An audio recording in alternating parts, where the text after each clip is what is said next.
Hello, Potter Than Hellions. Welcome. Damn, wrong podcast. Hey, this is Steve from the Potter Than Hell podcast. Welcome to the show. This is the Shout It Out Loudcast. But before we get going, I want to ask my guy something. BC, are you feeling low with no place to go? Yeah, and I'm thinking I'm going to scream. Hey, BB, do you recall Days in the City? Yeah, and I think back, oh, what a pity. And hey, Dylan, do you feel uptight on a Saturday night? Yeah, man, my heater's broken. I am so tired. Well, I'm going to throw another log on the fireplace and listen to the Shout It Out Loudcast. Oh, yeah. Steve, stand by my side, and I'll be next to you. Oh, God. Shut the fuck up, BC.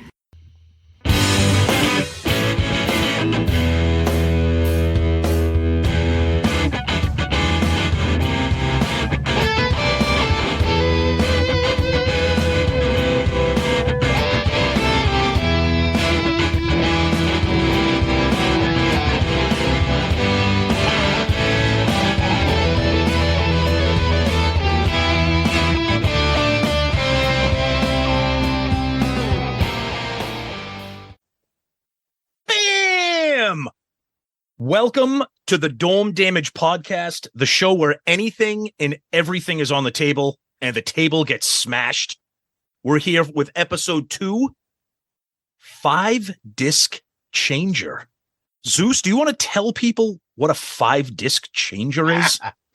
If you are loaded, you could also get a 5 DVD/CD changer. Oh, and if you were loaded, you could get the big boy that Sony made, I think, where you could fit like 50 discs in it. It was like your own jukebox. Yeah. So if you grew up in the 90s, were in high school, college, you had the stacked Sony or Kenwood or whatever you had, music player. You had, I don't know, people really had record players, but they had the receiver. You would have the CD player. You would have the speakers and stuff, and you would set this up. And most of the people, by the time we were, let's say, I always go to junior year when I think of college. And by junior year, we had the 5 CD player changer. And you would put 5 discs in, and that was how you passed out at night, or you did your homework to that stuff, or you did your late night loving to that stuff. Ooh. Oh, god damn. Ooh, turn up the gin blossoms, baby. Yes. So all that stuff was put on a 5-disc changer. We each had our favorite. Obviously, you would switch them around, go to different things. So we thought, like, hey, let's talk about that. So we have our usual, which would be the generic one, which was in the 90s at college. So we're talking about alternative albums, right? Yep. And then we can say, Tom, you probably did a hip hop 5-disc changer. I probably had a country one. Yep. Right. And maybe just because we like talking about Kiss, what would we put in our Kiss selection? Yeah, and the funny thing about a disc changer, so you put the 5 discs in, you hit shuffle, and there'd be like a 25-second delay between each song because the disc has to like the thing has the carousel has to like spin around and play the disc. Tom, I actually got to the point that I would program it. Yes. And I'd be like, when disc 5 plays, play all these songs with the exception of this, and that. When disc 1 plays, play this, and that. Oh, fuck. Kids, I'm telling you, we're going to sound like old men here because kids don't know that this was state of the art. Now, when we lived in college, I mean, I was a big like audio geek, like my dad, my uncle. So I had a receiver, I had the 5-disc changer, I had the speakers, everything there. And nowadays, like my son, freshman in college, he has his phone and a JBL Bluetooth speaker. That's his stereo. I'm like, God damn it. I'm so jealous. Yeah, exactly. 20,000 songs, endless amounts of anything. Yeah. And meanwhile, we're like, oh, there's a party tonight. I got to go down to Strawberries and pick up the new Soul Asylum CD for tonight. Honey, we can't fit 6 boxes in this car along with all your essentials. What's in these fucking boxes? My CDs. What do you need a fake ID for? So I can vote. Exactly. That's what we would get. Yep. And so let's start, Tom, with the one that when I think of 5-disc changer, I'm thinking college. I'm thinking we're hanging out, we're drinking right before we fucking get yelled at by people for being rude at parties. What are we starting on? What's in your 5 disc playing? Why don't we start with your number 5 and we'll go back and forth. All right. So I'm not gonna lock myself into like a year. I'm just gonna kind of put on like the Wayback Machine and just say 91 to 95. What are we throwing in at that time? And it doesn't have to be obviously albums that came out between 91 and 95. Yeah, because if you think about it, every female at Stonehill College, Catholic college, go mind you, is playing Billy Joel, fucking greatest hits. Oh, geez. Everywhere, right? God. That was everywhere. Yes, but agreed. Regardless, it doesn't. But we think of that in the 90s. It was being played, and then it wasn't released in the 90s. Yeah, and then you had like the edgy guys that would play Bob Marley Legend. Ooh, I'm listening. I'm a white guy listening to reggae in a Catholic white school. Ooh, I'm edgy. I actually liked Legend too. So did I. I did too. But like nowadays, I don't ever want to hear Three Little Birds for the rest of my life. Redemption song. Exactly. These songs of freedom. All right. So what's your number 5? Oh God, this is so tough because this is like one of our favorite eras of music. Obviously, to make it simple, I'm going to throw in Pearl Jam Versus. Just Versus, just because the album was a little bit different. Now, granted, we're not going to do album reviews here. A little bit different than 10. It offered a little bit more. It kind of had some acoustics, some stuff. So I'm going to throw Versus in there. That's going to be one for me. I'll stick with that, but I'm going to pick Pearl Jam's 10. Okay. I played 10 over Versus. Okay. So 4. All right. Definitely. This is a previous ARC album. Definitely Jar of Flies. Oh, no doubt. You know what's funny? I'm going to duplicate that because of all the college ones, Jar of Flies, I played way more than anything from Alice in Chains. Yeah. There's another one that I think we might have in the if you're doing the college 5-disc changer. Yeah. And you got to remember, this is like the 90s. So we weren't really we focused a lot of our stuff on that 90s alternative grunge stuff. I mean, did we throw in some Kiss? Yeah, maybe some whatever friggin' classic rock or hair metal stuff. Yeah, we did. I'm going to throw in an album that's near and dear to my heart that probably won't make an appearance on ARC. It might if we keep doing it down the road. And that is one of might be my overall number 1 grunge album of all time, and that is Sweet Oblivion, Screaming Trees. Yes, I know you. We talk about that all the time. Nearly Lost You was a big hit. So that's going to be there for me. Winter Song, maybe a top 10 song for me in the 90s. Incredible. Yep. Yeah. Absolutely. Number 3, Tom, I'm thinking you have it. We all played it constantly, single soundtrack. Of course. It's always in there. Yep. So that would be my, what is that? My 3rd, my 4th? I'm losing track here. So you're on your 2nd now. Okay. Did you pick singles in your mix? Oh, yeah. So that's your 2nd then. Yep. And number 2 for me is Purple. Ah, yes. STP. Okay. Here's an album that's probably going to surprise you. I know you may have heard me talk about it. I know Murph loves it. It's a very, very, very nostalgic and special album. I still listen to it to this day. Underrated. Very few people know it. We bought this album when we were freshmen, and I still listen to it now in 2022. And that is Fly Me Courageous by Drivin' and Cryin'. That album, start to finish, top to bottom, one of my all-time favorite albums. That's going in there to mix it up with the grunge and the alternative and throw in like some like southern like rock kind of, something really unusual band for that era for me. Fly Me Courageous. Yeah, we all knew that. Yep. That's a good one. And my number 1 is Nevermind. Yeah, I could see that. That's definite. So it's tough because the only other thing I would say is honorable mention. I would throw maybe Super Unknown, Soundgardens. Yeah, but that didn't come out until like later. Like I'm trying to. Although it still 94 came out our junior year. Yeah, and then the other one I would probably say is I played Siamese Dream a lot. Mm-hmm. That's a huge one. Smashing Pumpkins. Yeah. For me, so maybe a couple honorable mentions here. Yep. 1 or 2. We always do honorable mentions. If you listen to our Kiss episodes, we always do that. I was always a huge fan of the alternative female rockers in the 90s. I had a ton of those bands that I love. But one album that, again, I still listen to it. It pisses me off because I'm a vinyl geek and I can't find any of these on vinyl.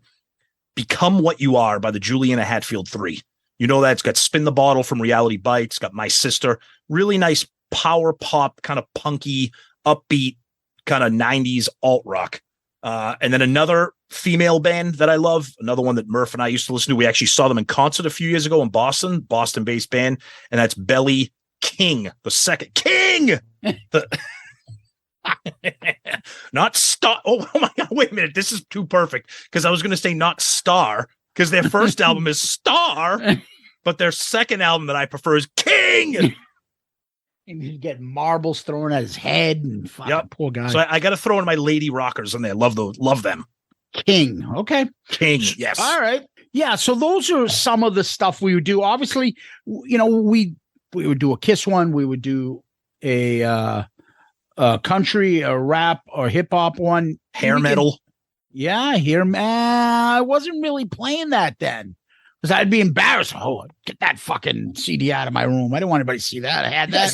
You guys listen to Cinderella? What's the matter with you? Yeah, exactly. By that point, it was like, oh shit, hide that CD. To Candlebox. You can't be listening to Cinderella. Candlebox. Although I do like Candlebox's first album. Not gonna lie. They have one decent song. I know. No, that's a good album.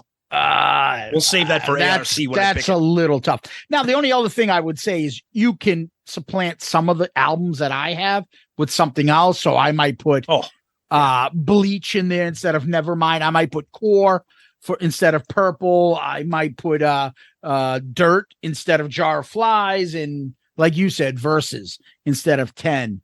Oh, there's a ton of them. Like I would throw in maybe Vitalogy. That came out when we were seniors. Yes. That was a big one. Yeah. Facelift. That came out even before we were in college. Yeah, I wasn't listening to Facelift at that point though. Man in the Box was just so huge. I remember moving in. Core STP was huge. A couple other non-grunge albums that I like. Maybe not as much as I did when they came out, but I'm not going to lie. I was a huge fan of Counting Crows, August and Everything After. I hate that guy. I like that album. I saw him one time at a party in Newport. Who, Adam Duritz? Yeah. Yeah. I was like, is that the fucking Counting Crows guy? Or was at some party outside? I forget who I was with. I like them. It was just an era of that. I mean, to me, they didn't have a lot of staying power. I don't go out of my way to listen to them now because it's like a depressing album. But the only other one, which I played a lot, yeah, but it was like only in sometimes, it was kind of like on its own, and that was Automatic for the People. So that would be a little bit like on its own, like non-grunge stuff. Yeah, because again, alternative was what we were calling those bands then. We weren't calling this stuff grunge. At least that's not right. then until later on. Yep. So sometimes maybe you could consider Automatic for the People. Alanis Morissette. Yep. I played Jagged Little Pill a lot. That was another one that I really liked at the time. I mean, what other grunge bands were there that were big? Not much that I was a fan. Oh, sometimes I would throw Holes. Live Through This. Oh, Live Through This was great. And then we didn't really know much about Mother Love Bone other than the song that was on singles. Yeah. So we were still kind of like novices with them. But those were the main albums. Really, if you think about it, the main bands, the big six, I called them big six. Pretty much. And that is Nirvana, Pearl Jam, Stone Temple Pilots, Soundgarden, Alice in Chains, Smashing Pumpkins. Yep. To me, those were the big six. And then you had a bunch of other bands surrounding them, kind of like in that alt rock, that kind of like even a band like the Cranberries, who I loved at the time. Yeah. I would throw that in. I mean, a band like that, all these the bands that didn't really fit in that Seattle grunge like hard rock like genre that you would put on during a party or something. People like they didn't want to freaking kill themselves and listen to the Dirt album on a Saturday night. Yeah, Linger, such one of the best songs of that era. Yep. You said it earlier, Murph loves it. It almost makes me like it less because Murph loved it so much, and that's Gin Blossoms. Oh, that's right. Yeah. New Miserable Experience. New Miserable Experience. Oh my God. I love that album. Yep. Love it. Yep. It's a trip down memory lane talking about this stuff with the 5-disc changer and all these albums. And, if you guys are listening to us for the first time on Dome Damage, we do ARC album review crew once a month. We've done some of these albums. I'm sure we'll do some of them in the future. So this is the stuff that we love to talk about. And, we said at the outset that Dome Damage will be kind of quick hit little conversations. Cause if we wanted to, this would be a 6-hour episode on 5-disc changer talk. Believe me. Or, what it would be is we would start drinking. you'd listen to the music, and then you'd be like, all right, we're going to go to the party in a little bit. Let's just, by this point, you're starting to get really buzzed. You're like, no, you got to listen to this part. No. Yep. And everyone's like trying to explain the brilliance of these songs. And next thing you know, you're like, it's 12:30. And you never went out. Yeah, you're just sitting there with guys talking about music. Yeah, and those were the best nights ever. Yeah. They were better than any party, pretty much. And then you call up chicks at like 3 a.m. What's going on? Talk to anybody? Oof, I feel like coming to listen to the new Soul Asylum record. Yeah. There's another one. That's another double honorable mention. Soul Yes, Asylum, yes. Grave Dancers Union. Yes, there we go. Yep. Yes. Yep, yeah. Well, Tom, I know people can find us listening to us on wherever they get their podcasts. They can email us. They can go to our awesome website, shoutitoutloudcast.com, and check out our Dorm Damage episodes. We always put our like spoilers. So if you don't want to see what we picked before you listen, or you can click the button and the spoilers would show you.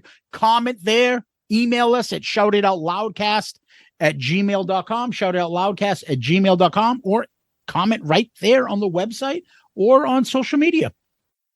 That's right. Yep. We're on all the social medias, Twitter, Facebook, Instagram, TikTok for the kids. So yeah, check us out. Tell us what you think of, if you're old enough to remember what a 5-disc changer was, or high school, college. This is what it's all about. It's all about the love of music and just having conversations about it. So yeah. And tell us what was in your 5-disc player. Yep.